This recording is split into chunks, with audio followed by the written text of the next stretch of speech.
બનાસકાંઠા જિલ્લાના સરકારી મહત્વાકાંક્ષી શૌચાલય યોજનામાં કૌભાંડની ગંધ આવી રહી છે।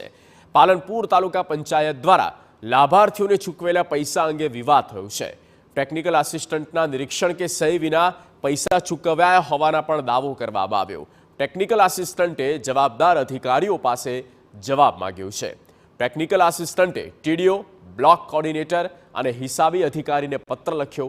2022 બાદના ચૂકવણા અંગે મારી જવાબદારી નહીં, ટેકનિકલ આસિસ્ટન્ટનું આ કહેવું છે। અનેક મૌખિક રજૂઆતો બાદ પણ જવાબ નથી મળ્યો તેવું પણ તેણે ઉમેર્યું।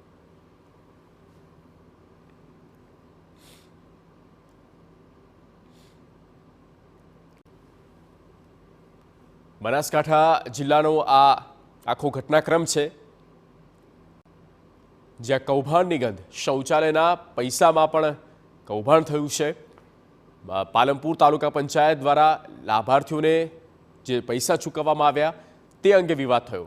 ટેકનિકલ આસિસ્ટન્ટના નિરીક્ષણ કે સહી વિના જ પૈસા બારોબાર ચૂકવી દેવામાં આવ્યો હોવાનો પણ દાવો કરવામાં આવ્યો। તેને લઈને ટેકનિકલ આસિસ્ટન્ટે કહ્યું કે મારી કોઈ જવાબદારી નથી। ટેકનિકલ આસિસ્ટન્ટે ટીડીઓ, બ્લોક કોર્ડિનેટર અને હિસાબી અધિકારીના અંગે લેટર પણ ઇસ્યુ કર્યો છે। 2022ની આ ઘટના છે। 2022 પછીના જેટલા પણ ચૂકવણા થયા એ અંગે ટેકનિકલ આસિસ્ટન્ટ કહી રહ્યા છે કે મારી કોઈ જવાબદારી નહીં, કેમ કે મારી કોઈ સહી છે નહીં। અનેક મૌખિક રજૂઆતો કરવામાં આવી છે પણ જવાબ મળતો નથી તેવું પણ ટેકનિકલ આસિસ્ટન્ટ દ્વારા કહેવામાં આવ્યું છે। તો પૈસા બારોબાર આપવા પાછળનું કારણ શું? આ સવાલ આ ઘટનાક્રમને લઈને ઉઠી રહ્યો છે।